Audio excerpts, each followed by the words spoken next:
Welcome everyone to Honest Conversations, and I have a wonderful guest today. I have a guest who I have actually met several times, both live and online, and I'm excited to bring him to you guys. So before we go into the conversation, I have to do the official part, the serious part, and introduce you my guest officially. So my guest, Amrit Sandhu, is an international speaker, podcast host, and a founder of the Inspired Evolution. Certified by Eckhart Tolle's School of Awakening, he's also Mindvalley's Master Certified Trainer for Australia and India. Amrit delivers keynotes, talks, seminars, and workshops all over the world in US, Europe, Asia, and Australia. His gift for sharing impactful ideas and insights with unparalleled, unrivaled enthusiasm enables him to engage audiences from all over the world, featuring a wide range of demographics from corporate environments to construction sites, teenage programs, festivals, retreats, and to the general public. And we're going to talk about live your purpose. So official part apart, thank God, I have to vouch personally that Amrit does have absolutely explosive energy. I wouldn't even try to attempt to repeat here. I know that a lot of you guys actually know him personally because Amrit has been quite a few of our events in different capacities. So you're welcome to say if you know him personally and if you have met, and you can say something, I don't know, hey bro, whatever you say, whatever you guys say. And meanwhile, I'm going to ask a very unusual and unorthodox question for Honest Conversations. Can you please make your welcome for me? Well, for those that know me, that's probably the best thing to type into the chat is a YEW. It goes a little bit like, I've learned to push the mic away when I do this. Otherwise, anyway, it goes, and normally it's a welcome to the Inspired Evolution, but today it's welcome to Honest Conversations. Christina, thank you so much for having me. It's such a pleasure to be here with you. Always a treat. Thank you. And I'm glad that we finally changed the tables and I can actually retaliate. Hopefully you'll be nicer to me than I am to you.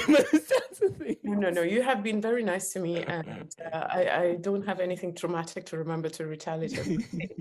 But I do want to start, of course, about the conversation topic. Actually, you know what? Let's not start with the conversation topic. Can you maybe, because I do not know how many people actually know you personally, but I'm sure people have come across you, people in Mindvalley universe.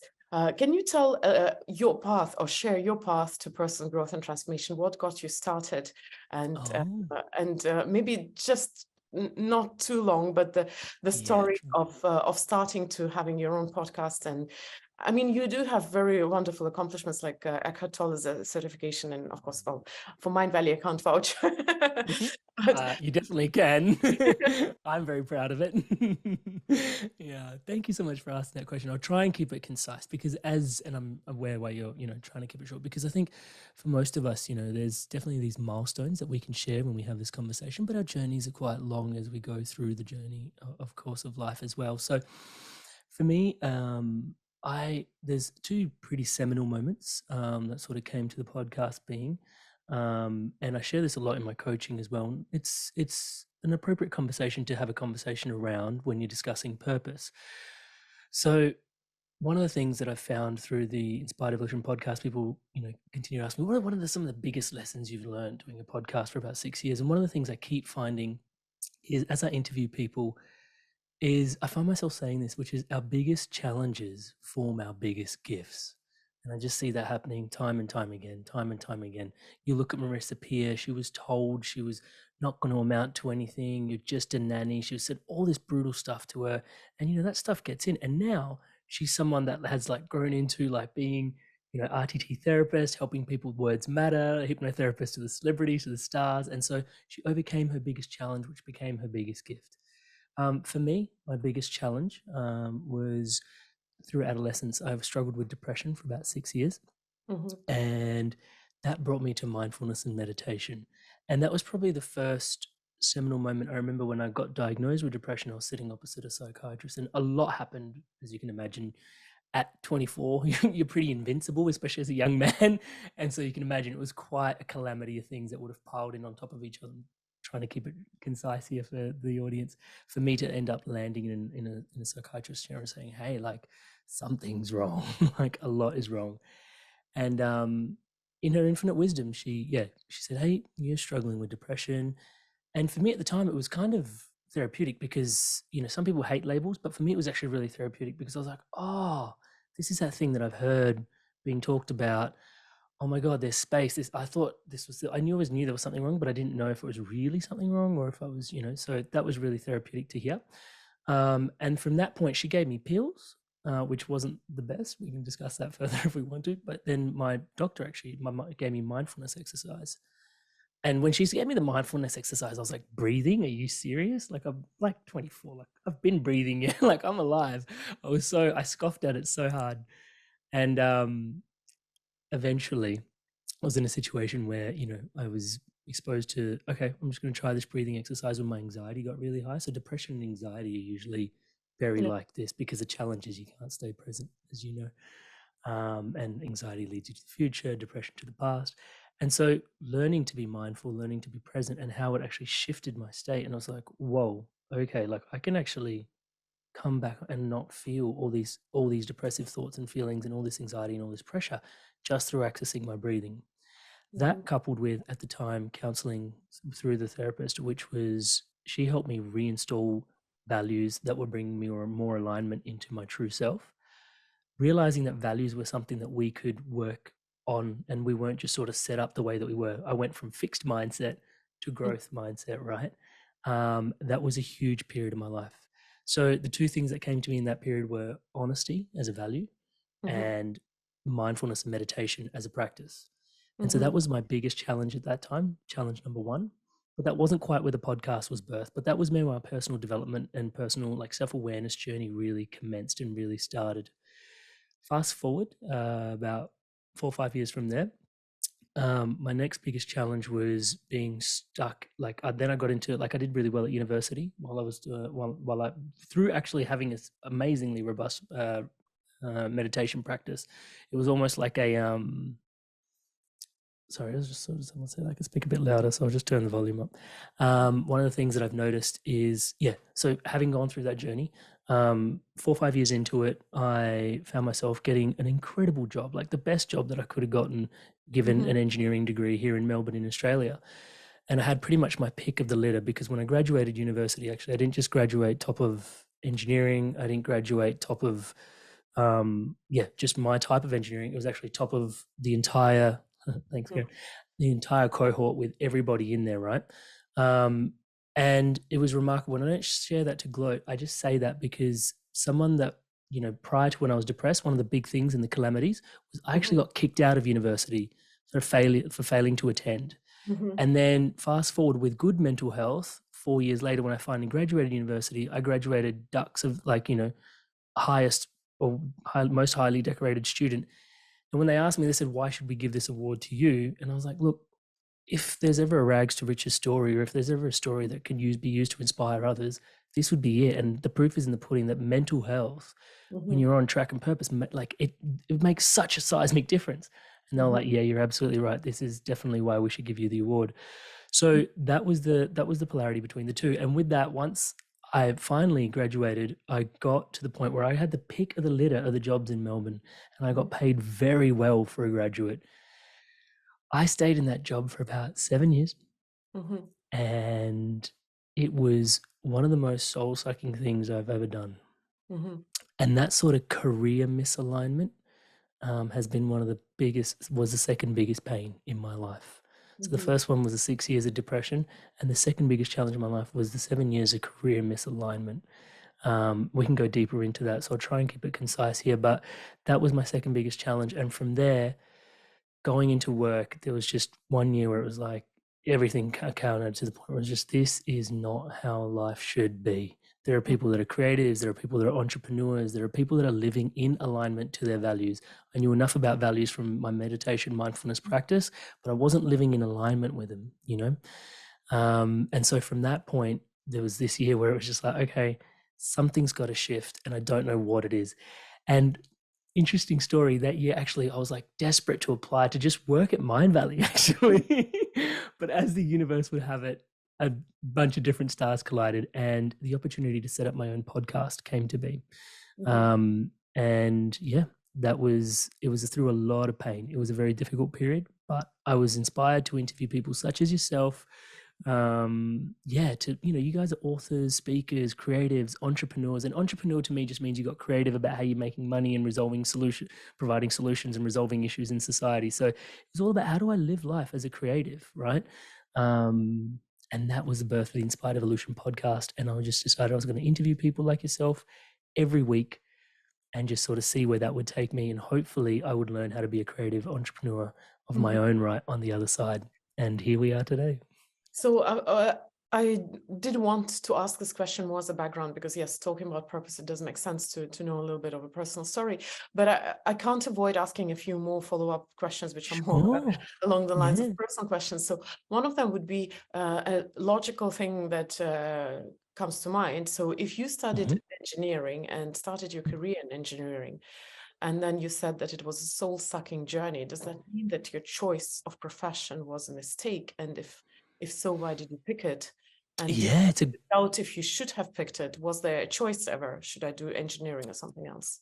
Yeah, so you and I are both well-read, and you've encouraged me to be even more well-read. So, we share that. And one of my favorite sort of concepts is the Nietzsche amor fati, which is to love your fate, right? And when you look back now, there is no way that I would have been anybody else, is the way that I would look back at it. So was it wrong? Absolutely not. But those were my life's trials and tribulations that I was meant to go through so that I can help other people avoid that, right? So that pain and suffering that I went through, I give it meaning and purpose, because it's like, if I can navigate through that, I would not want anybody else to go through that. And hence the person that I become, to be the coach, the purpose coach, the career coach, the leadership coach, to help people go navigate around that. So the whole reason I believe that I went through all of that is to avoid, help other people avoid the pitfalls that I went through. Does that answer your question? But it does, but philosophical aspect of that aside, because I would normally also, if people ask me, if I'd give myself when I was younger, yes, I'd normally say no, because I needed this journey. But if we take that aside, when you were picking engineering, did you have a choice at that time, as in should I do this or that? And let's talk about this. Yeah, let's talk about this. This is brilliant. So when I remember when I was stacking all my in year 12, and I went to apply for all the universities. At the end of it, at the end of year 12, I had all the options that I wanted to do ranked, right? And I put engineering at the top, because the subjects that I was best at were physics, maths, chemistry, and everybody around me, through their best intentions, right? They all loved me. My girlfriend at the time, my family, they're like, oh, you're going to make an amazing engineer. You're going to make an amazing, you're so good at maths. You're so good at physics. You're going to make an amazing engineer. And I always did love physics. And I loved medicine and biology. I loved people. And I thought I'd just, try and accommodate for what I wanted to do, which was care about people and build and, there was more medicine oriented. And then I had all of this engineering being hey, you're really good at it. And I was like, okay, I'll try and please everybody, make everybody happy, and I'll build intelligent prosthetics. I'll do biomedical engineering, right? Which was just the mismatch of all of this. And I remember going to work experience and going, whoa, this is definitely not what I want to do, stare at a screen for the rest of my life. So did I make the wrong choice? Ultimately, yes. Right. But would my choice have been anything else based on the answer I gave you before? Yeah. Absolutely not. Right. So the wrong choice was this. I am, and this is very simple for those tuning in, please check out something called your DISC profile. Right. So I am extroverted and people oriented. Yeah. So I'm outwards facing and people facing. An engineer typically is an analytical person who is, and this is just typically, is introverted and task facing. Right? So I'm the exact opposite of your general design engineer, DISC, D-I-S-C profile. Yeah. So there are people that are drivers, which are your project managers, people that get project done, and they're outwards facing and task oriented. And then you have your amiable people, the people that are the glue in the team, and they're, again, they're inwards facing, but people oriented. I am 100% people oriented. So when you look at my profile, I am people oriented. I'm extroverted and expressive, and my second in the disc profile is amiable. So I'm always meant to be a people person. So when you're a people person, absolutely you're meant to coach. Absolutely you're meant to do podcasts. Absolutely you're meant to talk about people. Absolutely you're going to be like fascinated Not by that behavioral. coaching and podcasting were any ever subjects in university, so I guess that's the other thing as well, right? But the thing was, and now that you bring that back, I remember this moment, and we talk about intuition, which I learned a lot through Mindvalley's courses, guys. Like intuition and Mindvalley for me are like this. So one of the things I clearly remember, and this moment, I don't want to say it haunts me, but I reflect on this a lot. When I was applying for year 12 subjects, everything was engineering, mechanical engineering, structural engineering, engineering. But one of the things I stuck in there was just number 6 option was psychology. And I reflect on that moment because I remember there was a moment where I actually went, let me just order this. There was a moment where I went, let me just order this in the way that I want to do things. And actually psychology was number 1. And then there was all this stuff. And then I freaked out internally because I was like, no. Everything everyone talked about is like jobs, careers, safety, and engineering went back to the top and psychology came back to the bottom. But it still made it in my top 6, even though I could have applied for everything because I was always academically quite sound. So that moment kind of haunts me is like, if I had gone down psychology, I would have done the people-oriented tasks, but then I never would have accumulated the amount of lessons that I did to inform the work that I do today, which I think, touch wood, given where things are going, I'm doing quite well. So when you finally decided, okay, you can't go on like this anymore and you had to make a change, I'm trying to calculate, you must have been 30 or 31 at that time. So it's still young, but you're already getting some sense of this burden of responsibility. How did you find the courage to make the change? Wasn't it scary, especially if you have a successful career? Because if you have, let's say, a big salary, and even if you don't have mortgage or a lot of debt, it's still a scary idea to lose that steady high income. Yeah. I will definitely answer this question. It's very well put. I just want to take my hats off to you, Christina, because you're touching on the exact sort of points through my journey which really were pivotal. And I think it just is a testament to how much you've invested in personal development, obviously through Mindvalley, and beyond and more. Yeah, there was a clear moment actually where courage is a huge point for jumping into your purpose. And I've got a short story that I normally share from stage in regards to this. So I'll just do the honors here. And I remember I was sitting on a construction site, sitting on a wall with other construction workers as the engineer for that site. And I was, I like to joke, pick which one of these is the odd one out, right? So I've got my, like all these workers, we're all sitting and someone's eating a sandwich, someone's eating a hot dog, someone's eating a sausage roll, someone's eating a pie, me, eating an acai bowl, someone else is eating a sandwich, someone else is eating, and so it was like, which one of these is out of place? And I was still, I just laughed. But I had the epiphany when I was eating the acai bowl on a construction site. So at this moment, I'm some sort of divine intervention, right? And back then I didn't have this sort of languaging around it. I was just doing stuff. But through Mindvalley now, significantly things have changed. I picked up my phone and I Googled the word courage, and I still can't tell you what possessed me to do that, just divine intervention. And I'm eating an acai bowl and I just Googled the word courage, and I've had this like it's literally an epiphany, right? And the realization for me was the definition of courage said, I'm paraphrasing, but I'll give you the drop in. The drop in that I had was, oh my God, courage is not having fear. I thought courage and fearlessness were synonymous. I thought they were the same things. I thought either you were born fearless and you were born courageous. I thought they were exactly the same thing. And one of my favorite movies is Braveheart, so maybe that rubbed off on me. William Wallace was very fearless. One of my favorite quotes on courage is the only thing you can't fake, because when you're faking it, you're doing it. Right?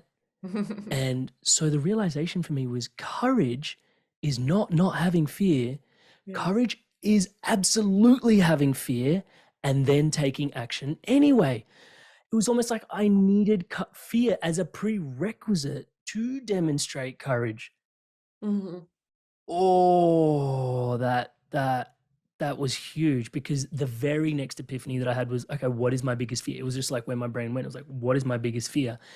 And it was, this is the white picket fence lane, get a good degree, go to study well, get good grades, get good job, marry someone beautiful, have kids, buy a nice house, have a nice car. This was the lane. This was the prescribed, and then live your life when you're retired at 60. This is the lane, right? Maybe 65, 70. And my biggest fear was, hey, what's going on out here? Hey, you're a coach, you're an entrepreneur, you're a speaker, you're an author. What are you doing? You're like, what's going on outside of this lane? And there was just so much fear off the prescribed, beaten societal path, the conformity path. And as soon as I realized that, there was this, what I like to now call inner knowing, because there are belief systems which you can install and uninstall, but sometimes you have this spiritual knowing, and knowing is like, it's a deeper, I believe. And so there was this knowing that, if I really want to be someone courageous, that is what I'm going to have to go up against, is can I walk out can I veer off the path and sort of see where it takes me? And it doesn't matter if I succeed or fail, that will be what it means to be courageous. Now, that was not an easy realization. Yeah. And as you can appreciate, like I said, that was the pivotal point after 7 years of just being in this grind that it literally felt like the Matrix. It felt like I was a human being that was just a human cell that was getting plugged into the machine for the machine to operate.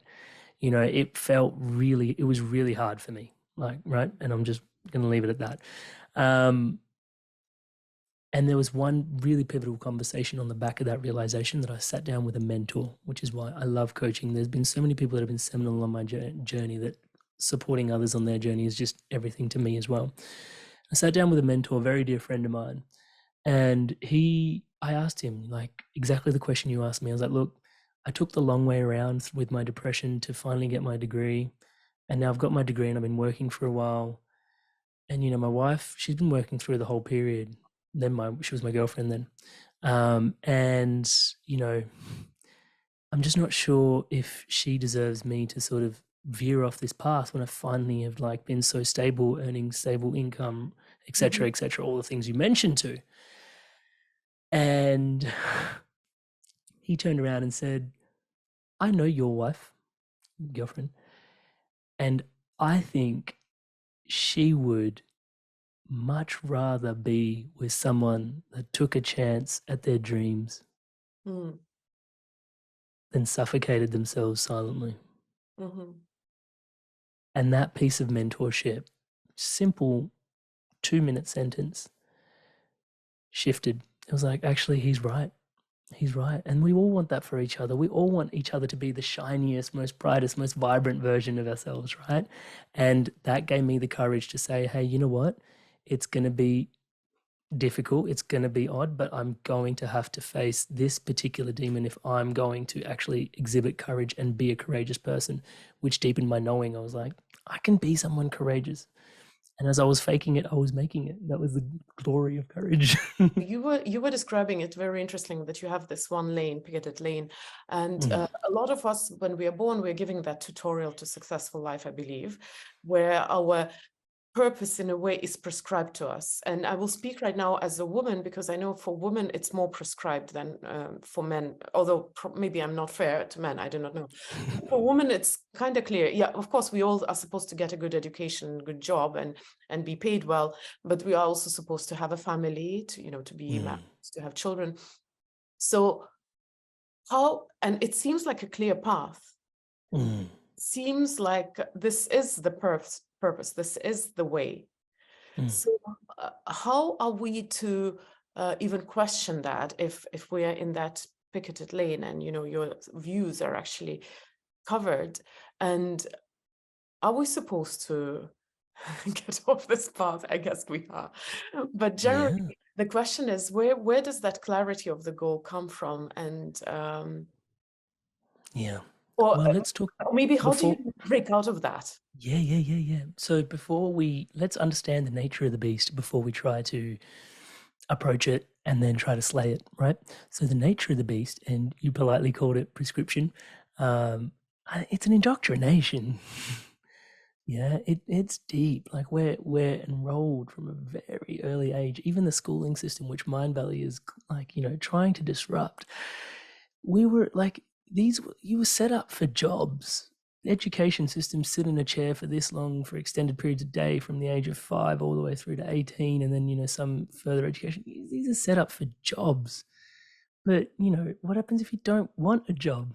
You still go to school because it's what the status quo is indoctrinating you into, right? So now, when you've been that heavily indoctrinated with this path, now you're starting to go, okay, so what's the antithesis of the indoctrination? Well, that is, who are you really, right? And that's the question you're asking. And it's interesting because your question was before to the audience about purpose, and people started peppering in their passions. And so there's this awareness that our passions and purpose have a dance, right? And so the key place to start, when we start with my coaching, I generally get you very clear on your own values, right? That's the first place that I like to start. And for those that want to tune in around your values, there's a really great exercise, inspiredevolution.com/values. In 60 minutes, you have your values, right? If you can run through the exercise. Some people do it in 20 minutes, but 60 minutes, yeah, conservatively, you have your values. It's really important to know your values because for me, I'm connection, contribution, celebration. Those are the three things. And when you look at me, even if you didn't know my name, hopefully through this conversation, you can tell Amrit loves to connect. Amrit loves to contribute. I'm trying my best to be of service here. Yeah. And celebration, the podcast started with a right? So there's always that. That's Amrit. Those are the three words. So when you go, hey, Amrit, are you an engineer? And it's like, do I get to connect? Ba-bong. Do you get to contribute? Somewhat to society. Ding. Do you get to celebrate? Ba-bong. And then it's like, maybe that's not right. Amrit, hey, as a speaker and a coach and a podcaster, do you get to connect all the time? Look at this. I'm connecting to an audience of hundreds. We're here with Christina, other side of the world. Connection. Bing. Do I get to contribute? Absolutely. Bing. Do I get to celebrate? Absolutely. Bing. Okay, that's more like who I am, right? So now that I've got my values, I can understand myself a little bit better. The values will give you, they help you really identify. The way I put it in my coaching is they're the pillars of the temple that is you, right? You are a temple. And I know I'm Indian and it sounds very much like my body is a temple. So pardon me for that piece. I know the context is there, but nonetheless, your values are the pillars of your temple. Sorry, the pillars of your temple. Okay. And so the journey, and we were discussing passion and purpose before. Values link, inspiredevolution.com/values, just for those tuning in the thread, in the chat thread. Now, there's a dance between passions and purpose, and we often overrun this. And this is one of the trainings I give in the Live Your Purpose program as well. So the key place to start is actually your own curiosities, right? If you go with me on the journey for a sec, is you are the universe looking in on yourself. I know that's a massive philosophical concept, but just you are the universe looking in on itself. What the actual F? Whoa, right? Why is the universe looking in on itself? Don't answer that question, but nonetheless, it is doing that. So it is curious. Innate to the universe's fullest expression is this tenet of curiosity. You know how love runs really deep? Curiosity runs really, really deep. Yeah. So your curiosities, Christina is completely different to Amrit. Amrit is completely different to Marissa Peer. Marissa Peer is completely different to Eric Edmeades. Our curiosities make us who we are. It's almost like it's the lens that we're afforded. And that lens is our values, is a really easy way to identify that lens, right? As a general sort of template. But these are really who we are. So our curiosities, tapping into your innate curiosities. Now, I wasn't really curious about tasks. I'm curious about people. Yeah. What you'll find is when you stack 3 to 5 curiosities on top of each other, you end up with a passion. So I'm curious about behavior, mindful living, honest conversations, conscious conversations, interacting with interesting and people that inspire me, and building a community. That's 5 intersection points, 6 intersection points already. If you lump that all together and you find, oh, if I was to run a podcast, I'd end up cultivating a passion. So when you stack 3 to 5 to 6 more curiosity points on top of each other, that for you could look like, hey, I'm into like old school cars and drinking beer and, you know, appreciating vintage furniture. And so, you know, you hire out an antique boutique and you know, have a beer once a month with your best mates and you discuss hot rod cars. You know, it could be anything, whatever your interests are. And if you're not sure what your curiosities are, you can't turn it off. It's innate to your human being. So take a look around. Like when you look around my space, there's books on personal development, there's instruments coming out of the wazoo. I love music. I love like the personal development book, spirituality. It's definitely what drives me. Some people say, oh, my house is sparse. I'm not sure what I'm curious about. What is your YouTube history all about? What is your Facebook history all about? You're like spending all this time on TikTok. It knows you better than you know you. It's hacked for your behavior, all right? What are the trends of the video that you're looking at? Are they all about, you know, empathy? Are they all about, you know, success and entrepreneurship? Like, what are they all about? What are all these videos? What's the trend line? So then you've got your curiosities. When you stack them together and you cultivate them, you end up with your passions. Cultivating curiosities, intersections, gives you your passions, right? That's something you're passionate about. Oh, that's really interesting, and I'm just going to show up for it. Now, one of the things I often find the biggest challenge as a purpose coach is people come to me with one particular curiosity and they're like, I want to be an entrepreneur. Like, I love coffee and I want to be a coffee entrepreneur. And it's like, dude, that's one thing. Do you really have a passion for it? And people then eventually end up burning out because I'm just curious about this and they want to set up a business. There's the important middle piece of, you know, cultivating your passions. As you can tell through just even Christina's like line of questioning, which I've remarked upon consistently, she's got a passion for personal development. It's not just like personal development's a great idea and I'm gonna set up a business around it. She did it for herself for years and years and years before Mind Valley and its success and all followed, right? She cultivated her passion. Now your passion doesn't like, it just means you need to, like, it just invites you to show up, right? So the podcast, I do a podcast every week. It's 2 a.m. here in Melbourne, Australia. I'm passionate about this, right? It just invites you to show up and you just keep showing up, filling up the cup of passions. Over time, when your passion cup overfloweth, someone will turn around and be like, hey, this has been really useful. Your passions could actually help me. Can you share it with me? Can you serve me? I was doing a podcast. I was just interviewing people once a week. Someone from the audience came out and said, will you coach me? And I was like, oh my God, I've always dreamed of being a coach, but what do I coach you on? And like, just have the chats you're having on the podcast with me. And I was like, I could do that. And I became a coach. And then my early coaching clients got me my first speaking gigs. And then speaking came to be, and it just all naturally came because I was cultivating my passions. So I have a question in line with that, though. And I am mindful that I ask people to ask questions. I'll come back to your questions in Q&A in a jiffy, so you can vote them up if you want. I have a question in line with that. I remember being asked a few times by people but how do I know that this is the passion? It's not going to change. Cool. I just need to ask that question because I know. Yeah, it's a great question. Yeah. Why does it have to be something that can't change?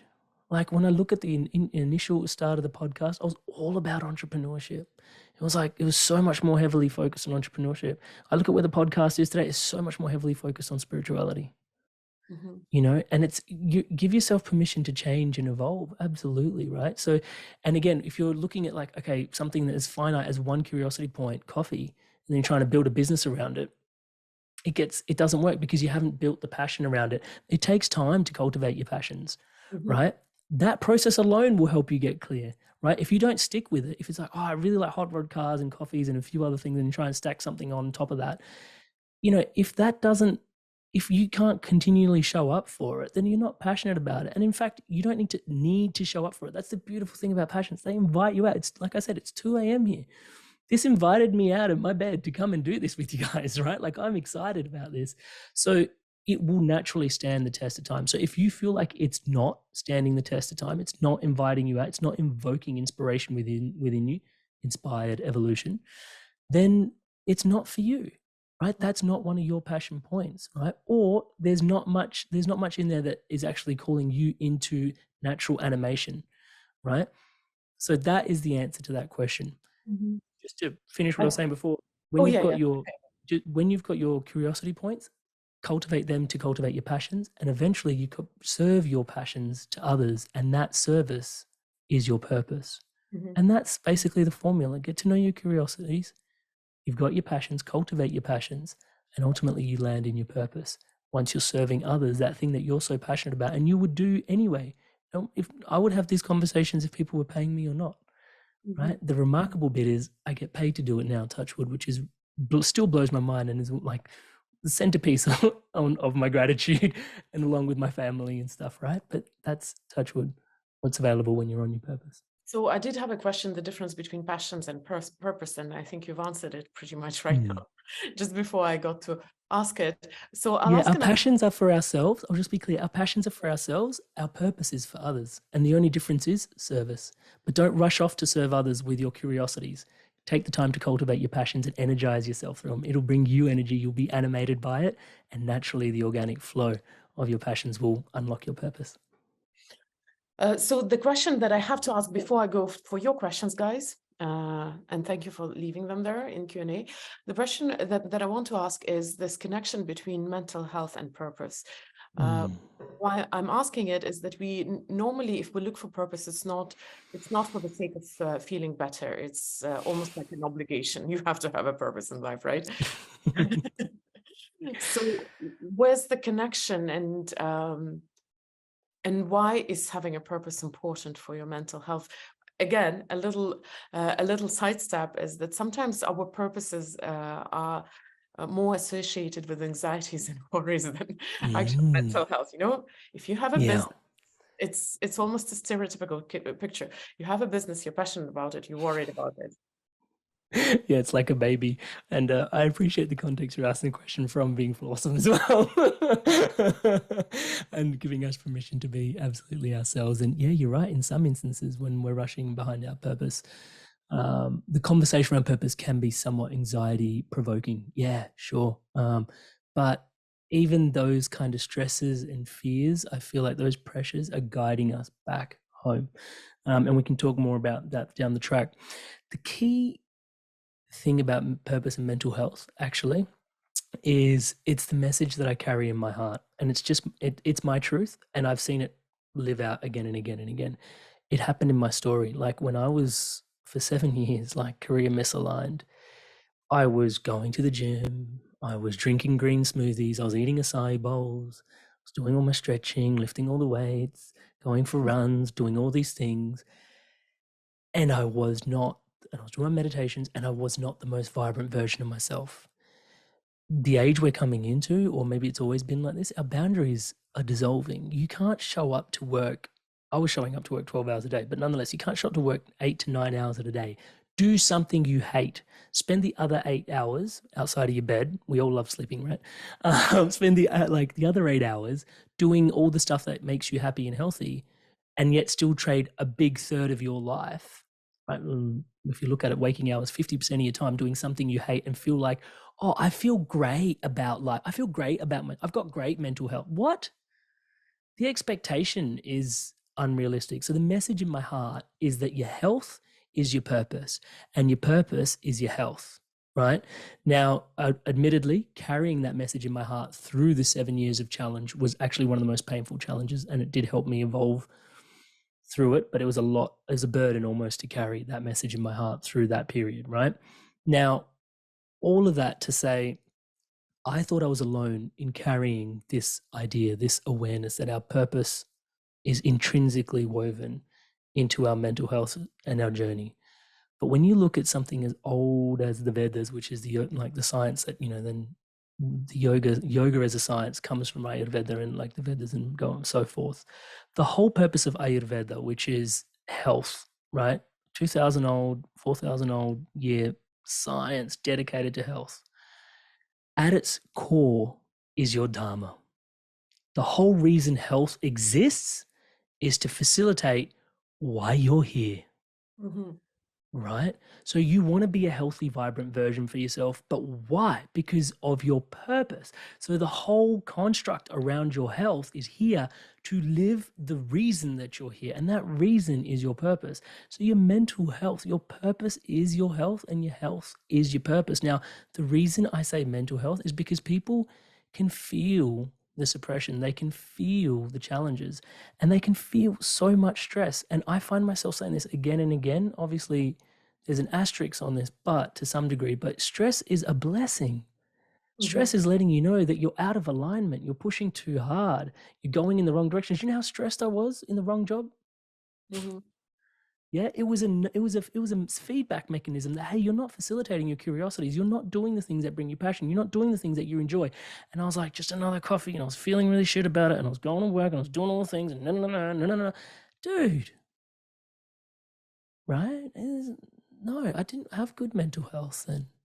Yeah, and maybe you earn a little bit less money, but the interactions with your family, you're much more present when you're doing something you love. It's like, hey, I got time for you. Hey, I'm not the angry, frustrated person. You know, I'm actually pleasant to be around. I'm available. Right? So that hopefully answers your question to some degree, do you think? Yeah, particularly I love this bit about your body's your temple. That stayed with On a you. serious I'm note, glad. no, on a serious note, I like it because very often when when I get worried about something, our bodies always give some signals, and then remind myself that I have so much to do still that I don't have time for that nonsense. And I think it's a very interesting idea that your health is there for you to be able to serve the purpose, which is something which I guess requires a little bit more time to grow deeper roots. But thank you for this seed of an idea. Yeah, because if you find yourself you're off health, you might be off purpose. If you're off purpose, it's likely you're not your healthiest version. I see myself as a health coach, Christina. Like, I give a shit about people's health, but people have labeled me as a purpose coach because again and again, it's like, okay, where are you spending the majority of time in your life? What's the meaning piece? And then we find again and again, it's like sometimes people don't have to completely sidestep and veer off their career, but they just have to cultivate something on the side which gives them meaning, right? Setting up a community, or, you know, doing arts and crafts, or, you know, could be anything, could be absolutely anything. And that little vehicle gives them so much meaning for being alive that even this becomes palatable. The picket fenced sort of story. I think Sorry, maybe I interrupted you. no worries. I think that maybe next conversation we should have the other angle, because we usually talk about leaving your salaried job to do something which gives you which is your passion and which gives you purpose. But maybe we should talk about the other scenario, because maybe that there's not enough attention to that scenario as well, where your purpose actually doesn't maybe earn you money, and you have to have a job to maintain that purpose. And maybe there is a way to strike a healthy balance between these two. And I don't think, at least I haven't talked enough about that. But I will not sidestep into this conversation on this show, because we don't have a lot left. We only have a tiny bit of time left. So there are a few questions that came in. There's a question that came from Pedro. What was the technical learning that was necessary to perform that change? I'm not sure. It was asked at 6:20. I'm not sure what exactly was the change that we were talking about. Well, let me see. So I think unless you remember what we were talking about. Yeah, I vaguely do where I was at with the story. Perks of being a podcaster. Pedro, thanks so much for the great question, mate. So yeah, one of the key things at the time was I didn't really describe this, and I'm conscious of how much time there is left. But I had built there was a community around me. Every Friday night, it started with, you know, this intention. I was just like, I'm going to invite people over to my house every second Friday, and we're going to shoot the shit on philosophy, spirituality, Mind Valley type conversations in my living room. And actually, the very first gathering, the very first video we put on was of Vishen talking about consciousness. So it's funny how this all comes to be.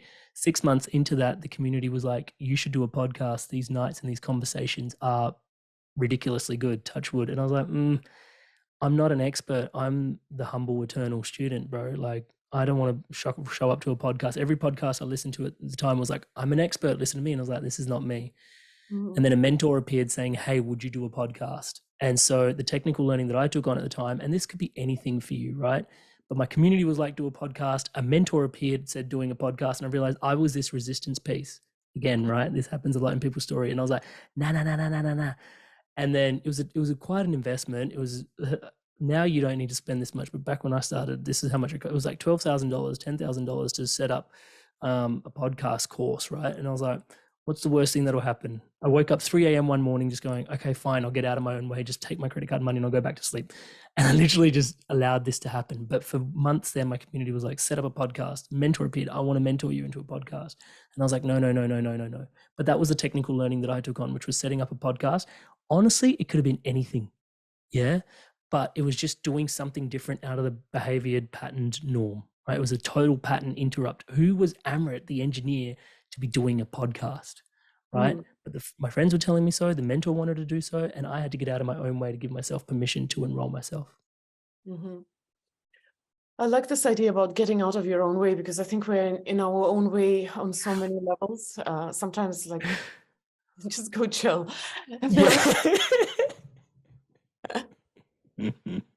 Yeah. There's an interesting question from Mandeep, and we do have time, thank God. When you're clear on purpose, how do you find the right path? I think it's a good logical question after the previous one. So when you're clear on your purpose, how do you find what is a natural path for you? Generally, the right path, like you said. Yeah, so if you find the right path, if you're clear on your purpose, you're generally clear on your values as well, right? So whatever lines up to your values and purpose means that you are already cultivating your passions. There should be a very accessible path ahead of you. And if you're finding that that's not the case, then we should have a deep conversation around what you think your purpose is and what you think your passions are and what your values are and what are the careers that potentially stack up on top of that. That's where coaching really comes alive, having these conversations without knowing exactly what you think your purpose is and potentially, you know, where your clarity bits are and where they're not.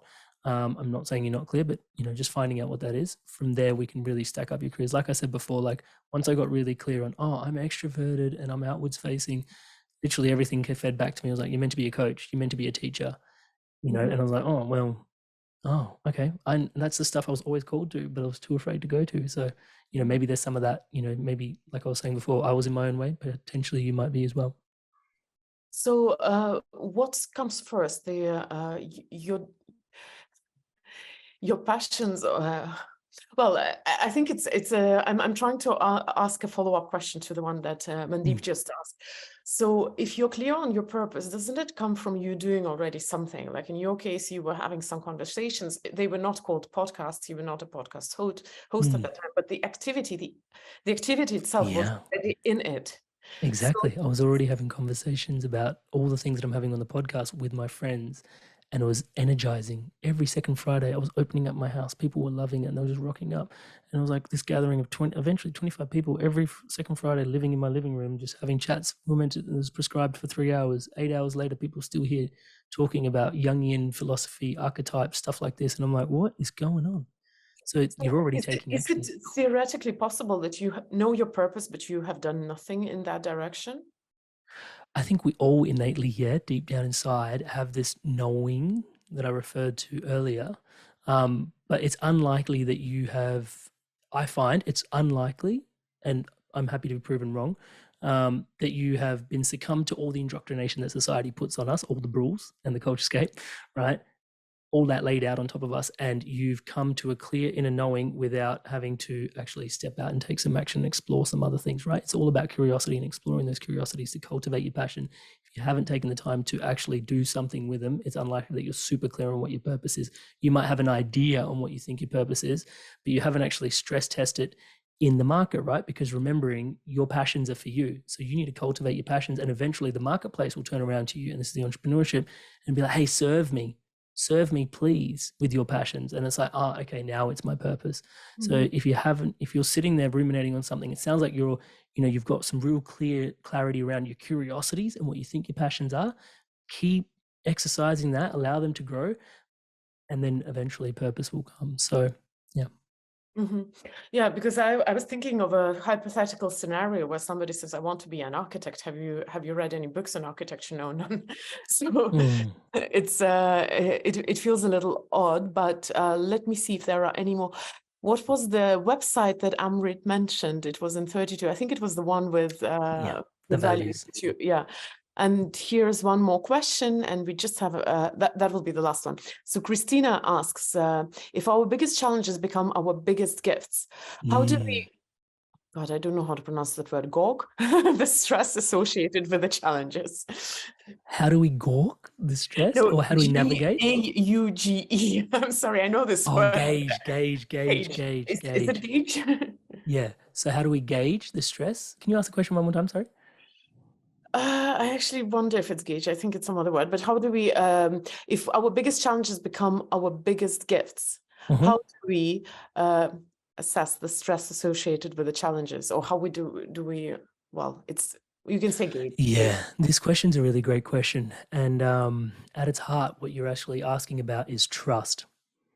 Yeah, what you're really alluding to, and this is where these concepts, become these big, deep philosophical concepts that Mindvalley actually helps us approach in really, really personal ways.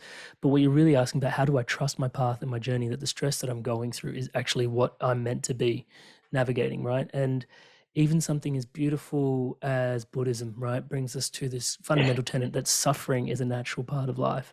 Now, what does that mean? It's like, and it doesn't tell you what, like Buddha said, it's like the end of suffering is enlightenment. It's like, but it doesn't tell you what it is. It's just like the end of suffering. So we know that there's this suffering that's impregnated into the human experience. Those are our challenges. Yeah. Trusting that actually what you're going through is necessary for you to go through. Like now, and this was like Vishen has been espousing this for me early days when I was watching his early videos. But the belief system that whatever I'm going through right now is exactly what I'm meant to be going through for the future version of myself to be such a badass. I'm now like using Vishen language, as you can tell, right? But that is like, and that requires trust, right? That the universe has my back. Now, if you want to tune in on trust, a really simple exercise, and then you can dial into a whole bunch of energetic works from Jeffrey Allen at Mindvalley, is this question: the universe is your greatest ally. But say it this way: the universe is my greatest ally. Just ask that question. And when you ask that question, the universe is my greatest ally, you'll feel like, oh yeah, but there was that time where, and then there was that thing that happened to me. That is where you're not trusting. Time to do some energetics work. That's where Jeffrey Allen cannot recommend enough. Do some energetic work, heal and patch that stuff up. It's really helpful. Yeah, when you can patch that, you actually end up way more whole and healed. And from that point, when you can trust that the universe is your greatest ally, you have a lot more trust. And from that point, it's like, okay, I'm being like succumb to all these challenges, but trusting that these challenges are an innate part of your journey. And, maybe also because I've been interviewing people every week for the last 6 years on the same thing, again and again, Marissa Peer, biggest challenge, biggest gift. Eric Edmead's biggest challenge, biggest gift. Again and again, everybody they interview, their biggest challenges form their biggest gift. Now, when people are going through challenges, I'm excited for them. I'm like, your gift is coming, and it's like super inappropriate in coaching. It's like, why are you smiling, Amrit? And I'm like, oh, sorry, I know you're just about to break down a breakthrough. Sorry, I'll control my emotions. So, it happens time and time again. And once you start to become intimate with it, you actually become a bit of a challenge hunter. Yeah. And then you've got to learn to temper that with self-respect, self-care as well. Not to get too yang about it as well. Hopefully that answers your question. Great question. Thank you so much for asking it. Yes, thank you guys for asking questions. I have to finish up this conversation now, and I'll do it with traditional requests. So everybody who's online right now, you'll do it in the chat. Those who are watching it later in recording, you'll do it in the comments below. Please leave a heart for my wonderful guest, Amrit. And while guys are leaving hearts, the last question to you, Amrit. So what's the way to work with you more, to learn from you more? Just share, fill out everything. Now's the time. Absolutely. Guys, if you want to take the journey further, first of all, thank you so much for listening all the way through to the end of this podcast. Obviously, there's something in here that you've gotten, something around your passions or your purpose or your curiosities or just living your life to the fullest. I'm having conversations like this on the regular. There's 3 conversations I've had with Christina herself, which I personally loved. Yeah, hopefully they weren't too painful for Christina. This definitely wasn't painful for me, so I enjoyed it. You can definitely check them out on YouTube. So youtube.com/Inspired Evolution. You'll find everything that the Inspired Evolution is up to in regards to those weekly conversations that I've referenced on purpose. Just there. If you want to dive deeper into coaching with myself, amrit.coach is the easiest place to start. Yeah, those are probably the two really easy low-hanging fruits. InspiredEvolution.com has a website, but honestly, everything podcast related, youtube.com/InspiredEvolution. If you head over there, you'll find a lot of amazing conversations, even if I say so myself, with a lot of great people, not least of all, a lot of Mind Valley authors as well, which have really been really inspirational to my journey. And sometimes after I do a quest, I'll actually ask questions based on the questions that came to me from the Mind Valley quest.